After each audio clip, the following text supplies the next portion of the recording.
Birodarlar, hozir biz Masjidi Jinga keldik. Jin masjidiga keldik. Mana shu masjid Jin masjidi. Mana. Payg'ambar alayhisolatu vassalomga mana shu yerda jinlar to'planib turib iymon keltirgan joy. Abdullah ibn Mas'ud roziyallohu anhu bilan birga kelishgan. Abdullah simayt o'tiring, qimillamang degan. O nariga o'tkazib qo'ygan. Hozir oldimda bir odamlar keladi. Siz menga oldimga kelib o'tirmang, qimillamay yashayingizdan degan.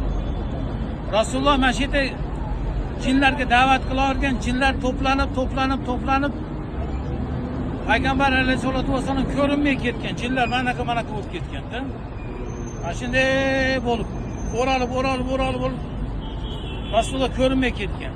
Abdullah ibn Mas'ud de turaman deb nima qilganlarda ishora qilib qo'ygan, o'tiring degan. Siz kelmang degan. Jinlar oldiga kelmang. Keyin Rasulullohga nima bular, kimlar deganlarda bular jinlar kelib iymon keltirishdi degan. Ular iymon keltirgan va o'zlarining qishloqlariga o'sha atrofga ketishgan, da'vat qilgani.